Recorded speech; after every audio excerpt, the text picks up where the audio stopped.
Your Google reviews matter way more than anything you post on social media or anything that you write on your website. Because the people that you're trying to reach are going to look at your reviews the same way you read reviews when you're picking a hotel or a product you're buying on Amazon. We look at reviews, right? Welcome to another episode of the Missional Marketing Podcast. I believe, Mr. Hamrock, if I've done the math correctly, that this is the 168th episode of our podcast. Can you believe that? It's awesome. Yeah, I'm not sure if my math is 100% correct, but I'm going to call it. Yeah, I'm going to call it the 168th episode. Maybe in 2025 we will hit 200 if we can get our act together, record a few more of these. Maybe we'll hit 200 this year. Hey, if you happen to be new to the podcast, you're tuning in for the first time. Our goal with this podcast is to help churches grow by leveraging digital marketing and effective communications. Jason Hamrock here with me is the CEO of Missional Marketing. I am the brand director for Missional Marketing. And we have the privilege of just literally spending hundreds of hours every month on Zoom calls with churches, trying to help them get better at what they're doing, primarily online, with their internal and their external communications to reach more people for Jesus. That's our goal. We hope that you're listening to this podcast and that is your goal as well. Yeah, it's a good goal to have. Yeah. So what we're going to do in this episode, we've done a few of these in the past, but we're going to call this a burning questions episode. From time to time, we get questions from folks who want to pick our brain on different topics. And so a while back, I started putting together a Google Sheet with some of the questions that we get asked. And we're going to answer a few of those questions that hopefully will be relevant to those of you who are listening or watching this episode today. Our format here is it's a little bit of ping pong. I'm going to ask Jason a couple of questions. He's going to ask me a couple of questions off of our sheet. And then we're going to have an opportunity to sort of, I would use the term rebuttal, but that's really like a debate. We're not really debating. We're just going to bounce the ideas back and forth off of each other and share our own experiences. So, Jason, would you like to ask the first question today, or would you like me to ask first? Oh, yeah, no, you always put me on the spot, so this time I get to put you on the spot. Okay, all right. Okay. All right, here we go. This is one of the questions that I think is going to be good. Okay, what marketing strategies are appropriate for a church setting? This pastor who's asking this might be unsure about specific tactics and how they will fit within a faith-based context. So marketing strategies that are appropriate for a church setting. Wow. That's a really big question. I knew it was on the sheet. I really didn't think you would go there. All right. Well, I guess it depends on how you want to use the term or how you want to define the term tactic. We at Missional Marketing, even though the name of our company is Missional Marketing, you and I, a number of years ago, probably 4 or 5, 6 years ago, really started using the terminology digital outreach versus digital marketing. Because essentially what marketing is it's outreach. We're trying to introduce ourselves, introduce our church to people who don't yet know our church, so that we can start a relationship with them. And then once we start that relationship with them, we want to then introduce them to the most important relationship they can have, which is the person of Jesus, right? That's the name of the game here. So when it comes to specific tactics, I will say, let me just kind of boil it down to something that I think is not necessarily an ethical question, more as much as it is maybe an effectiveness question. But I would say, number one, you always want to promote who you really are and what you really offer. We should never have any bait and switch. You should never be promising something that you can't deliver. I don't see many churches doing things like that, although you've talked about this a lot on our podcast, especially as it relates to websites. Don't use images of people in your advertising that don't reflect who your community actually is. If your church is, all people over 50, don't use images of young families with kids if that doesn't represent who you are. Even though I know it might be who you want to reach, you've got to be authentic about who you are. And, I could kind of expand on that, but I don't necessarily think that I need to. So I think first and foremost, it is be authentic in your marketing strategies, communicating who you are and what you actually offer. But more importantly than that, I think is communicating to the audience you're trying to reach and marketing in a way that communicates to them that you understand what their needs are, what their pain points are in life, and that you have a solution, or you at least have a community in which they can explore getting a solution to some of those challenges that they might be facing in life. So, whether you're talking about traditional marketing, such as mailers or billboards or posters or signage around your community, or you're talking about, Facebook ads, Google display ads, YouTube ads, whatever you might be doing online, those are two of the things that I think from a tactical standpoint, I'd want to just run through the filter. Number one, be authentic to who we are, no bait and switch. And secondly, know and understand who your audience is and what their real needs are, and market specifically to that. Yeah, that's good. I'll piggyback on, take a little bit of a different angle that I think I get this often, and it's usually from a little bit smaller churches, but not always. And that is, there's a pushback. Well, we shouldn't be marketing. I push right back to them. Really? Why is that? Well, because that's not the greatest thinking out there, because the best way that we share the gospel is by us sharing the gospel. Well, marketing's not a 4-letter word. I know that some churches will make it out to be that. It's not.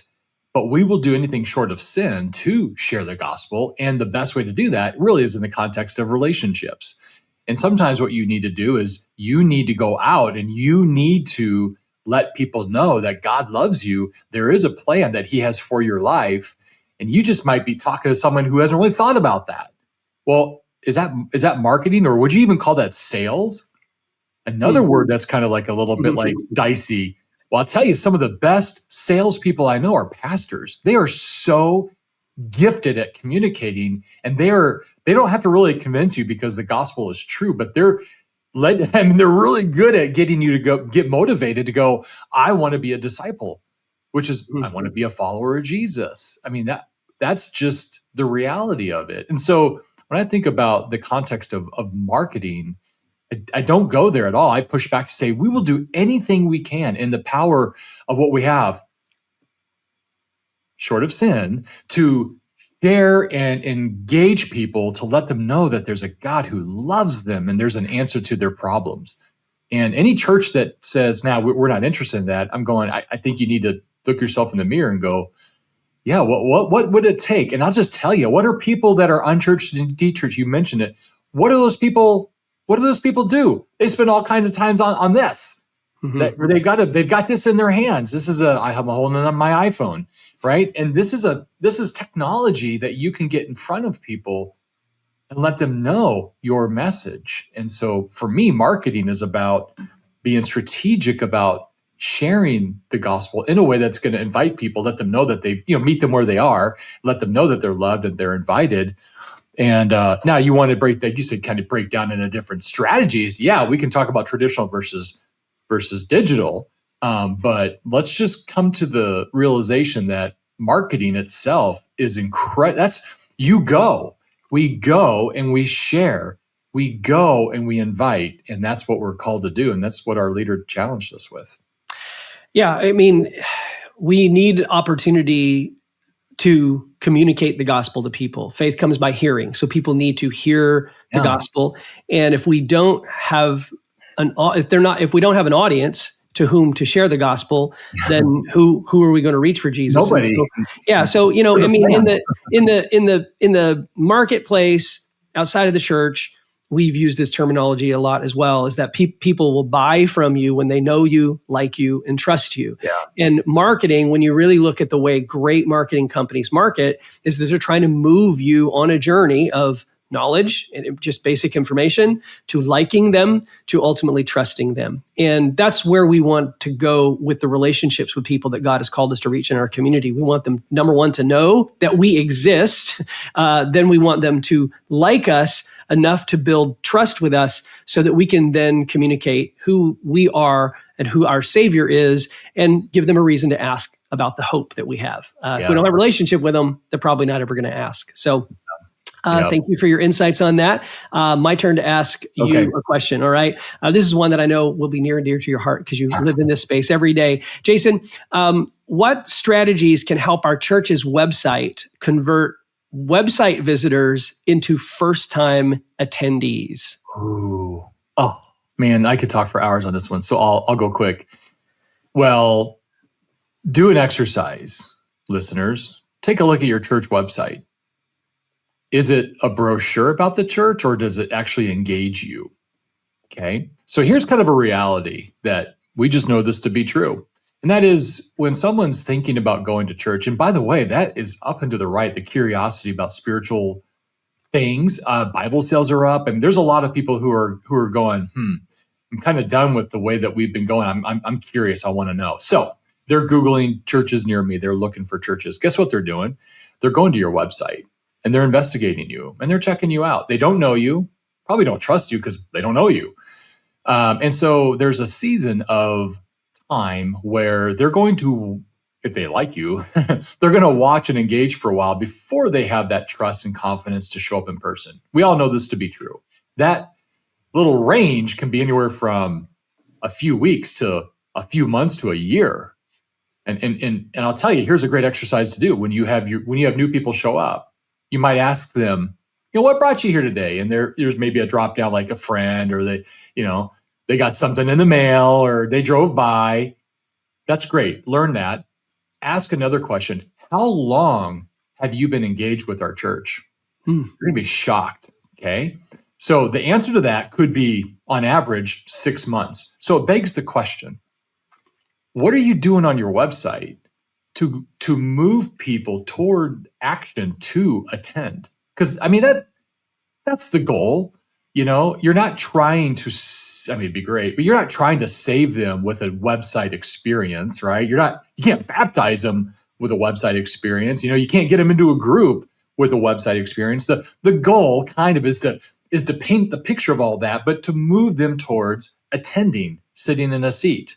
That we could just say there's lots of goals, but that's a big goal, right? That's get them into a seat. So the question is your website positioning yourself to be the church that they're going to say, yes, I want to go check these guys out and I want to plan my visit? So that's a great question to ask. Now, there's a lot of different practices and different methods and tools that you can add to your website that's going to improve that. One of the easiest things is to get them to identify themselves with some kind of plan a visit form that's very easy to fill out, or perhaps a downloadable. They might download something in exchange for a name and an email. Like send me an email that tells me all the details I know, but when I'm ready to plan my visit.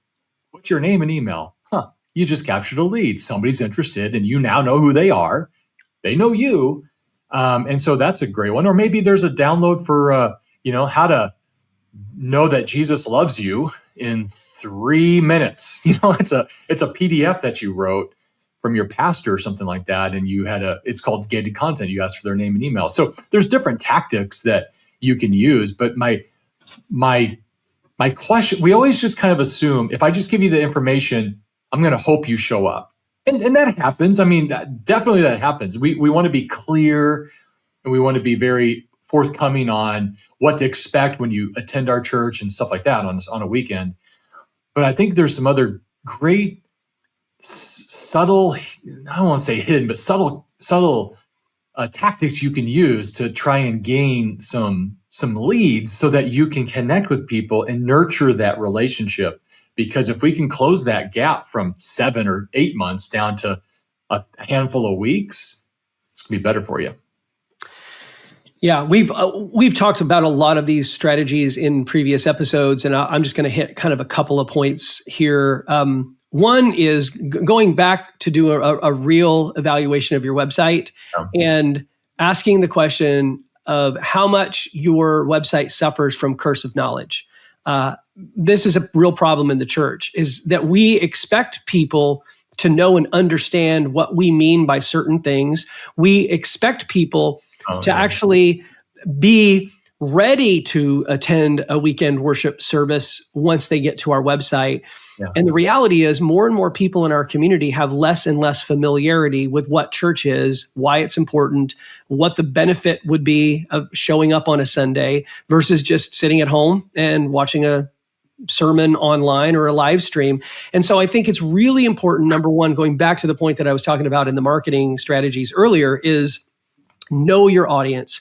You really, really, really need to know your audience well, know the target, know who God is calling you to reach, dial it in very, very specifically, and then go through your website with a fine-tooth comb and ask yourself the question, is the content that we have on this website helping or hindering a person's decision making about whether our church is the right fit for them or not? And so I think that churches just need to be honest with themselves, is that even the best church websites that I look at still communicate things in a way that assumes that the person who's on the website has a certain understanding of the whole church culture. And I think less and less people do.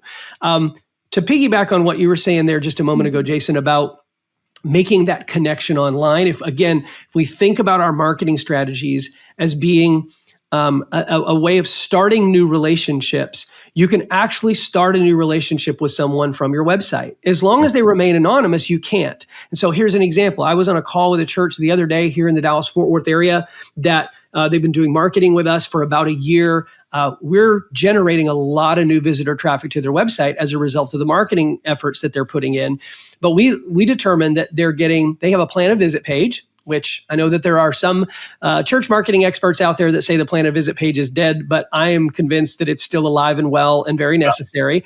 And this particular church, which is not a huge church, had, I think the number was something like 250 new visitors click to their plan of visit page in the month of February. So if you think about that, there's 28 days in February. They had 250 people click to that plan of visit page. That's almost 10 people daily. Yeah. But in February, those 250 people were completely anonymous clicks because no one self-identified. At the end of February, they added a call to action on that plan of visit page that said, let us send you a pre-visit email. And just like you were talking about just a moment ago. And since the beginning of March, which at the time that you and I are recording this, it's late March now, they were 2 weeks into March and they'd already received, I think, 3 or 4 of those forms filled out. Now, it's a small percentage, but I tell you what, they have a much better chance of moving those people from being an anonymous website visitor to an in-person attendee because they have a name and an email address now, and they can send out some high-quality emails offering additional content, more next steps to help that person eventually have the courage to show up on a Sunday morning, which is ultimately their goal. But as long as those guests on the website remain anonymous, it's really difficult for you to know how you can help them take next steps towards an in-person visit. Well, I'll tell you, so somebody might push back and say, well, they might have showed up anyway. Yeah, we don't know that. Of those 250, we don't know how many showed up. But if you can, and here's the thing about that. They know us. We don't know them. They've been dating us. We have no idea we're on a date. Which is really creepy. Right? But I mean, it's kind of like true. Yeah. Like they're stalking us. They're watching us. We have no idea who they are. Yeah. So just by doing that and getting 3 or 4 and it's only been a couple weeks. So maybe by the end of the month, they have 5 or 6 brand new families. And it could be a single person, but it's probably a family that now you have in your database that you can nurture that relationship. When they do show up, they're like, yeah, how you doing? I mean, you have a relationship with them more than just, hey, welcome to our church. Nice to meet you. And they're like, well, yeah, we know who you are. Yeah. You don't know who I am? No, because there's no way. So it's kind of like moving the relationship into their court a little bit before we expect them to show up to church. So, and it might help convince them to attend. So it's not guaranteed that those 250 are going to show up. Of course, not all are going to show up, but even those 3 or 4, they filled out a form. You still want to work it. You don't want to just have them fill out a form and you don't follow up. Don't ever do that. That'd be really bad. So, yeah. Okay. All right. Let's move on. Okay. This is kind of in the same context a little bit, but where do we start? Where there are so many things, Google, social media, ads, SEO, leads. Not everything can be the most important. So Bart, if I'm a church and I'm kind of doing all this stuff, but I don't really do it really, really well, where do I start? Well, I'm gonna quote you on this, and I believe that you would probably tell people to start with the website because it's the one piece of digital real estate that you own. So you, as much as you might like to think you own your Facebook account or your YouTube account, you don't own those, but you own your website. So first and foremost, you've got to get your house in order when it comes to your website. So all the things that we've just spent the last 8 minutes talking about, go and do that. In fact, I'm gonna link in the show notes to an episode that you and I recorded 2 or 3 years ago. I think it's called like 4 things or 5 things to rethink about your church website. And we kind of walk through some very specific things. And that podcast episode, I think, has helped a lot of other people. So I'll link to that one in the show notes. But first and foremost, get your website in order. And then I would kind of focus on this. The goal is ultimately, if the, we've used so many different analogies about what the website is. It went, for a while we were calling it the front door. I don't even think your website is the front door anymore. I think it's kind of the foyer. That's what they say in non-Texan. In Texas, we call it a foyer. We call it a foyer. What do you say in Arizona? Do you say foyer or foyer? Foyer. Yeah, there's foyer. I lived in Canada. I lived in Canada for 20 years, and my Canadian friends would mock me for saying foyer because it's foyer. It's a French word, right? It's the lobby. It's the lobby. Your website is really more like a lobby because you have so much more content. You've got live streams. You've got videos. It's so much more informative than it used to be. If it's just a front door, it's just a brochure. But your Google business profile, your social media accounts, that's really where people oftentimes are going to have their first encounter with you. The goal ought to be moving those people from social media or your Google business profile, which I will liken to like the front porch, into that living room space. Yeah. So wherever you're going to spend your energy as it relates to creating social media content, creating YouTube content, running ads, the goal really always ought to be drive more traffic to my website. I see very, very few churches leveraging their social media accounts effectively when it comes to moving people towards the website. Some are doing it, especially as it relates to sermon-related content or ministry-related content. A lot of churches will focus primarily on social for the likes and the shares and the comments there, which is fine. There's nothing wrong with that. It gives you the dopamine rush when your post gets 48 likes and 22 shares, and you can pat yourself on the back and go, I'm good. But really what we're trying to do is move people from the social accounts to the website. And with the algorithms of Meta right now being so much more of a discovery algorithm, more and more people who don't yet follow your social channels are getting exposure to your content. So I'm always thinking about how do I move people from the social channels to my website? And so that's really is in the little work that I do with our church when it comes to these types of things, that's the goal. I'm going to prioritize the things that I think are ultimately going to help me get people to my website. So I'll kind of leave that there and let you pick up on that. Yeah, I was going to say, the website is the only digital tool you own, and you really, when you have an engaging website, you've got somebody who's got one foot in the foyer and one foot in the living room. Or is that the foyer? The foyer? Sure. Okay, sorry. Because you're sharing content. They're watching online and they're watching worship and they're seeing the announcements on stage and they can hear the pastor preach, and they can see stories if you actually share stories of changed lives. I mean, they're in the living room. And we got to treat it that way because they're invited. Now, we don't want them to stay in the living room, right? The goal is to get them into the kitchen, right? That's where community and that's where family happens. So that's right, Bart. I think you got to get I'd say while you're working on your website, which again, I've said this a lot of times, there's got to be a continuity. You said this. So I want to see continuity from any kind of top of funnel stuff. If people are Googling you and they go to your Google business profile, to getting to your website, to then showing up in person, to walking, going to the parking lot, walking up, checking kids in, walking into the lobby, walking the worship. There should be continuity, consistency of the same kind of brand that you have. So different topic, but that's really important. But start with your website, but also pay attention to your Google business profile. Everybody goes to Google. Everybody goes to Google. A lot of people don't go to social media. They just don't, but some do, but most people go to Google. And so your Google business profile is a phenomenal way to have photos and images that match your brand, have videos. You guys, I look at so many churches' Google business profiles and I'll click on photos, do this, and then there'll be a little button, if you have them, for videos. Sometimes there's no videos on there. Going, what are you doing? Don't you guys, I look at your social media, I see all kinds of like sermon snippets. Add that to your Google business profile. Imagine somebody who's checking out a church and they're looking at photos, they like what they see, they click on videos, and there's your pastor having a 30-second like mic drop moment, like that was good stuff he just said. Why wouldn't you want to put that on Google? You put it on social media. Why wouldn't you put it on Google where everybody who's checking out your church can watch a bunch of those? I'll answer that question. You're asking the question hypothetically, but I'll give you. I'm going to speak for all of the communications directors that are listening to this right now. There's one of two reasons that they're not sharing them on Google. One, didn't know I could. Two, never think about it. Right. I've had conversations with multiple comms directors this week and simply said, why don't you just put a to-do on your calendar on the first day of every month and just put GBP. Spend 30 minutes on your Google business profile once a month, add a few new photos, update your events, respond to reviews, email or text a few people out and invite them to share their story in a review.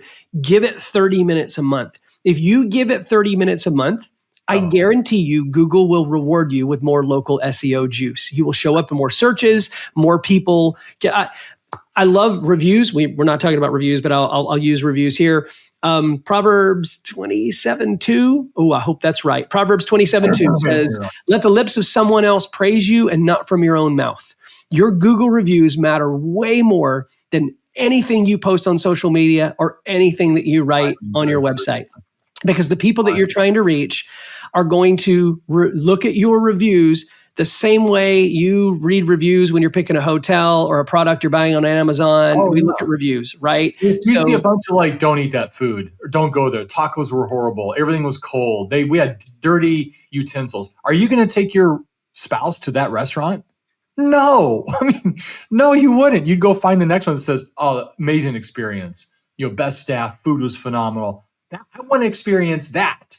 Church is no different, people. You got to get good reviews that actually help you get 5-star reviews from your people about bragging about their church. Man, you're missing out on that. Okay, I'm going to ask you the last question of the day, and it's not on the sheet because it's going to be a pickup of what we're talking about here. Okay, Jason, you and Bart are harping on reviews. Here's my question. It's going to be 2 parts. One, well, how do I get more people to leave reviews without it feeling cringy? And 2, what do I do when I get a really bad review? How do I navigate this space? What's your experience there, Jason? Well, first of all, like in the context of Google, they want to know you're minding your business. You're taking care of it. You're minding your business. You're in your business. You're in your business profile, your Google business profile. You have one. You may not even know you have one. Go Google the name of your church. You'll see it right there. And if you're not an owner of it, you need access of it because that's how once you become an owner, that's how you can respond to or ask for reviews. And so Google wants to see you getting into it. You kind of said there kind of a cool strategy is like once a month. Yes. I kind of like to do it several times a month because, as you're logging in, Google's watching. They've watched that you've logged in. They're going, this business owner cares about their business. So adding those photos, adding those videos, adding those events. Now you talked about reviews. There's a little section in there that says, you can get a review. And if you click on it, there's a little link. You can add it to your e-newsletter if you guys send one out, or you can add it to your social media, if you want to do that. But the goal is don't get 40 reviews in 3 days. And then don't touch it again for 6 months. The goal is try and get like 3 or 4 or 5 a month. You just kind of want them organically, but you want to keep growing in your reviews. I'll look at a church's review like, hey, you have 57 reviews. Go back to last year. You had 57 reviews last year. So you must have did something like push them up and then that's it. So don't do that. That's not a good method. That's not good for the algorithm. It's just a handful of views. So what I do, I'd stick it in e-news. Like once a month or twice a month. I definitely would. I'd go to our staff and say, hey, staff, over the next few weeks, would you mind just writing a review about the church you work at? Start there. Go to some of your key leaders. Go to your elder board. Not all at the same time. Kind of spread it out. But the goal is to get your congregation to write a 5-star review. And if you just kind of sprinkle that into your newsletter, or you just send it out on social media every now and then, the goal is to get a handful of reviews every now and then. So that's what I would do.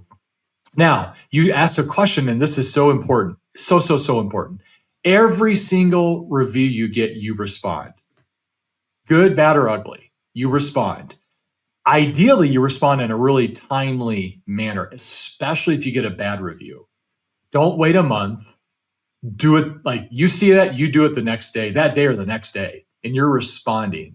And here's why. Number one, Google's watching, so that helps your algorithm. Number two, I'm going to probably, or if I'm a user in the future, I'm going to read what that user had to say, and they might have been just a jerk, or they might have been legitimate. How did you respond? By not responding speaks volumes to me rather than seeing a response. Does this make sense? You don't want to not respond just because it's a bad review. So in a timely manner, you want to love on that person. Obviously, the response needs to be like, hey, I'm so sorry, you had that experience. That's just not what our intentions were. And we'd love to make it up to you.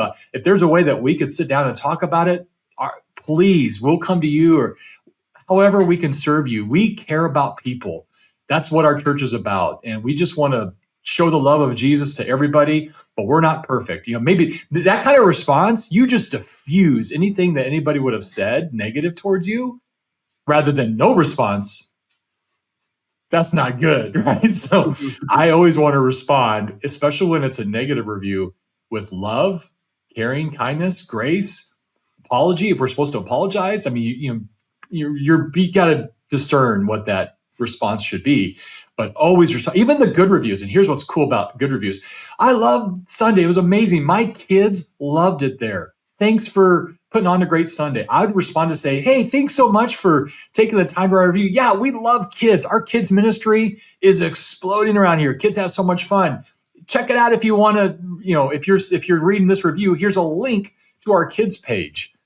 You just put a link in there, right? So you responded. That person showed that they got a response. They got an email saying that you responded. So that's pretty cool.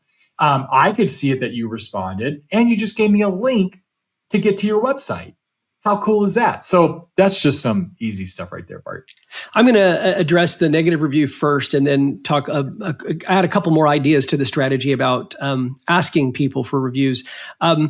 Sometimes churches get reviews that are negative, they're completely unwarranted. I remember having a conversation with a church recently that their property is right next to like a 24-hour fitness center or something like that. And they have permission to use the parking lot at the 24-hour fitness on Sunday mornings. And people at the fitness center get angry that the church people are using the parking lot, and they write negative reviews about the church because they're using the parking lot. And maybe they're using preferential parking spaces. I don't know. As a church communications director or as a pastor, you get reviews like that, and you're like, what in the world what do I do with this? Is it even worth responding? I mean, based on your feedback there, Jason, you'd say, yes, you would respond. Sometimes less is more. I wouldn't say too much in those cases, Sometimes there are people who have an axe to grind. Look, we live in a world full of broken, hurting, bitter people, and sometimes they like to take it out on a church, and your church might be one that they take it out on. I would say respond in grace, love, and compassion, and then bury it. And you're going to bury it by getting more good reviews, okay? Yeah. The best way to deal with a bad review is to bury it with more good reviews. Now, my strategy, in addition to putting it in the newsletter or putting it on social, is I like to ask people, rather than just leaving a review, I like to ask them to share their story in a Google review. Because a lot of times I've seen guys or gals, they'll ask people in their church to leave a review, and all they do is just go put 5 stars, 5 stars, 5 stars. They don't actually write anything. I really want people to share their story. I really want people to verbalize, or at least type out, in that review, what makes their church experience so positive, so important for them, for their family. So ask them to share their story in a Google review. It sounds a little less cringy than, hey, will you just leave us a 5-star review? That's my personal opinion. I work with a few churches that are taking some of their 5-star reviews. they're repurposing them as social media posts. This is what somebody said about their experience with our church. And, Canva's got some great templates that you can use to create these posts, recreate the post in Canva, and then just put in the caption of that post. How is being a part of Grace Church impact your life? Share your story in a Google review, and then put that short link that you take from your Google business profile in there. Our little church plant we use for our Connect card on Sunday. This I don't know if this was an original idea, and I don't even know if it's a good idea, but it's what we're currently doing. Is we actually use a QR code on Sundays with a link that goes to a link tree. And on that link tree is access to, it's basically like 4 or 5 buttons on that link tree. One of them is the online giving button.